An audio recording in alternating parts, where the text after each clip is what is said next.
Je crois qu'il convient pour débuter ce cocktail lecture, en l'honneur des écrivains et professionnels du livre invités au 36e Salon du Livre de Montréal, de parler un peu de l'événement qui a été à l'origine de cette invitation de la République d'Haïti comme invité d'honneur de cette édition du Salon. Il s'agit des premières rencontres québécoises en Haïti qui ont rencontré un immense succès et scellé beaucoup d'amitié entre écrivains haïtiens et écrivains québécois et entre écrivains québécois et lecteurs haïtiens. Le collectif Bonjour Voisine, regroupant une cinquantaine d'écrivains haïtiens et québécois qui sera lancé à l'ouverture du Salon du Livre de Montréal autour du thème « Une pierre de plus sur un pont qui se construit entre deux voisines d'Amérique » est un grand témoignage de cette amitié. Haïti, invité d'honneur du Salon du Livre de Montréal, le plus grand salon francophone des Amériques, confirme beaucoup de choses, notamment qu'en termes de littérature, d'écriture, il y a réellement quelque chose qui s'y passe. On a beaucoup parlé d'Haïti ces dernières années pour toutes sortes de raisons, et si les propos qui ont pu se tenir bien des fois ont été délibérément ou non injustes, justifiés ou inspirés par sa méconnaissance, la délégation haïtienne, la délégation des écrivains qui prend l'avion en début de semaine prochaine, continuera sans faille à dire le meilleur de nous-mêmes et aussi à dialoguer d'égal à égal, s'il vous plaît, avec les autres écrivains qui viendront de partout pour participer eux aussi à ce prestigieux salon. Il est heureux que les écrivains essayent et réussissent à établir une forme de dialogue entre eux d'abord et entre les populations ensuite. C'est vrai que la coopération politique, la politique tout court, sont importantes, mais ce qui survit à tout, c'est l'imaginaire des hommes et des femmes, ce sont les rêves. Les rêves, quand nous les faisons ensemble, quand nous les intégrons pareillement, ils éliminent les frontières et construisent la solidarité. Chers écrivains et professionnels du livre, invités du 36e Salon du Livre de Montréal, je vais laisser à la ministre de la Culture, Mme Josette Barguste, qui nous fait l'honneur de sa présence ce soir, le privilège de vous parler. Vous permettez que je vous dise merci d'une part du lieu du bureau haïtien du droit d'auteur, d'autre part du lieu de l'écrivaine que je suis, qui est très enchantée de faire partie avec vous de la délégation d'écrivains qui représente la République d'Haïti. Merci beaucoup. Il me fait extrêmement plaisir, au nom de l'ambassade du Canada, de vous accueillir ici à cette petite réception afin de célébrer un événement qui, selon moi, est important dans nos relations entre Haïti et Canada. Comme vous le savez, Haïti et le Canada entretiennent depuis longtemps des relations uniques et privilégiées. Nos pays sont unis par des liens solides, rattachés à l'immigration, au tourisme, au commerce, à la proximité géographique, à la coopération et au développement. Mais nous sommes, et surtout nous sommes, unis par des liens culturels et linguistiques. Comme vous le savez, Haïti sera à l'honneur du 36e Salon du Livre à Montréal. Et c'est la première fois que le Salon du Livre de Montréal propose un pavillon officiel. Et le projet, comme il a été mentionné plus tôt, c'est un projet qui a été créé ici en prenant partie là, des réflexions, des rencontres québécoises qui se sont tenues ici même il y a un peu plus tôt cette année en Haïti. Tout comme le projet de Bonjour Voisine, l'ouvrage collectif de 51 écrivains québécois et haïtiens, dirigé par Marie-Hélène Poitras. Ce sont deux projets là, que nous sommes vraiment fiers. C'est aussi un honneur prestigieux pour Haïti, car le Salon du Livre de Montréal est l'un des événements littéraires les plus courus dans le monde. Il est, avec le Salon du Livre de Paris et celui de Beyrouth, parmi l'un des trois plus importants en termes de manifestation du livre francophone au niveau mondial. Et finalement, c'est aussi un honneur pleinement mérité, car Haïti est vraiment une terre prodige en talent littéraire. Nous qui habitons ici sur l'île sont effectivement conscients de ça, mais je pense que cette édition du Salon du Livre offrira au lectorat canadien, québécois et francophile une belle occasion de découvrir, de partager, d'apprécier la richesse inestimable de la littérature haïtienne. J'aimerais aussi profiter de cette occasion pour féliciter une personne en particulier pour son travail exceptionnel comme chef de délégation. Donc, Émilie, merci beaucoup.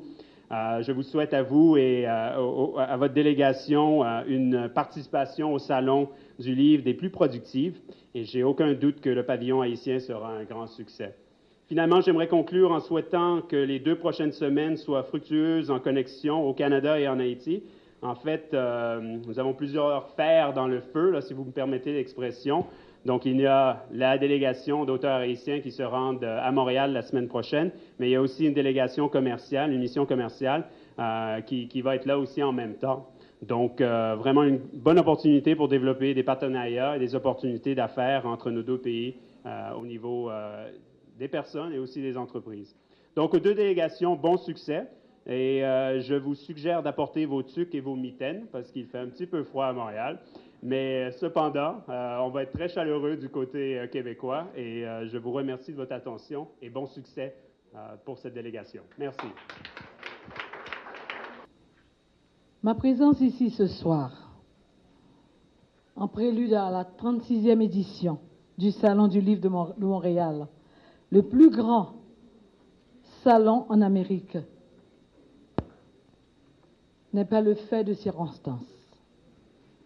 J'ai ainsi voulu, de façon explicite, réaffirmer la volonté de l'administration Martelly et du gouvernement Lamotte, via le ministère de la Culture et la Direction nationale du livre, de soutenir la promotion du livre et de la lecture. Le livre et la lecture, en effet, forgent notre âme, notre conscience et notre identité de peuple.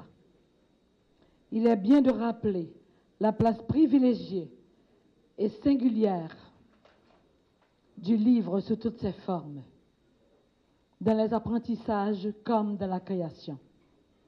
En ce sens, le Salon du Livre de Montréal, l'une des 3 plus importantes célébrations du livre francophone au niveau mondial, est un rendez-vous incontournable. Aussi, à travers vous, Monsieur le représentant de l'ambassade du Canada, et aussi tout le personnel, je salue le dynamisme de l'intelligentsia québécoise pour l'organisation et la pérennité de cet événement annuel. Je suis sensible au choix d'Haïti comme invité d'honneur à cette manifestation hors pair. À bien des égards, ce choix est judicieux, compte tenu du poids des écrivains haïtiens dans la littérature francophone en Amérique et dans le reste du monde, à côté évidemment de leurs homologues québécois. Si la littérature d'expression française a pu survivre en Amérique, n'ayons guère peur de le dire, c'est grâce au talent des écrivains québécois et haïtiens. En ce sens, je vous dis chapeau. Madame la directrice générale, je sais que vous vous êtes donnée pour que les écrivains haïtiens prennent part à cet événement. Et cet événement de renom. Là, je salue vraiment les efforts que vous avez accomplis pour maintenir la présence haïtienne à cet événement. Un coup de chapeau spécial à vous, auteurs, vous qui, au fil du temps, avez enrichi et continué d'enrichir les différents genres littéraires et qui, je ne saurais en douter, ferait répandre, comme vous savez si bien le faire, la lumière sur Haïti la semaine prochaine. Puisqu'on dit de la littérature qu'elle est aussi un phénomène social, la société haïtienne a d'ores et déjà les yeux rivés sur vos œuvres et sur vous.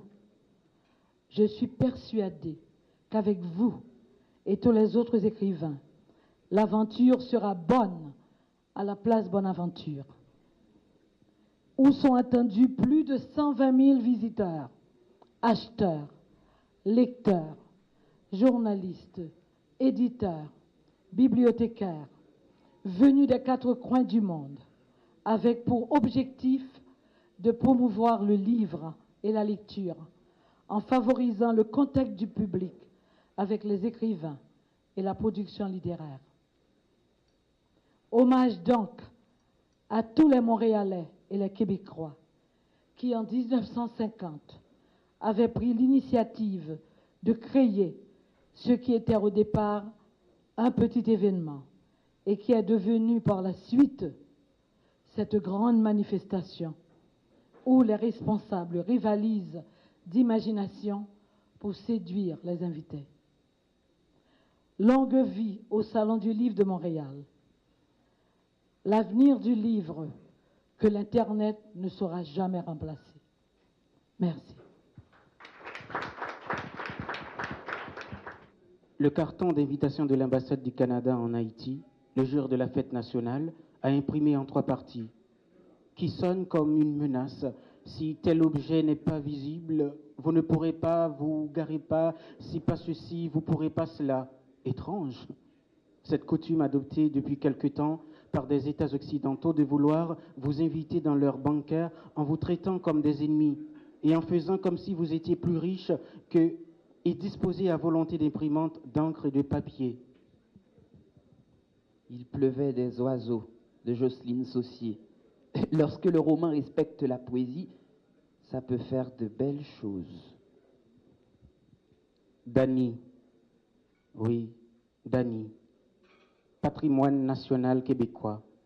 Le passage de ces îles qui marchent, où René, du retour au pays par de ses amis qui ont des jeux d'enfants chagrins et d'un vieux soleil patibulaire qu'il traîne en laisse comme un roi fainéant. Les différentes façons de vivre se présentent dans l'ailleurs, en se demandant s'il est une façon plus juste que d'autres de se faire cette condition vaine, la question, ou trop essentielle pour qu'il y ait une réponse. Mon ami avec lequel j'arpentais les nuits de Port-au-Prince, comme il faut au bec, en buvant la poésie aidant, tout ce qu'on fait de mauvais alcool, qui me dit dans sa maison de Montréal, on ne fume pas ici, peut-être que sur le balcon. Le balcon, dans le froid, la honte, l'envie de pleurer et la question à quel rituel on sacrifie quoi et comment et pourquoi.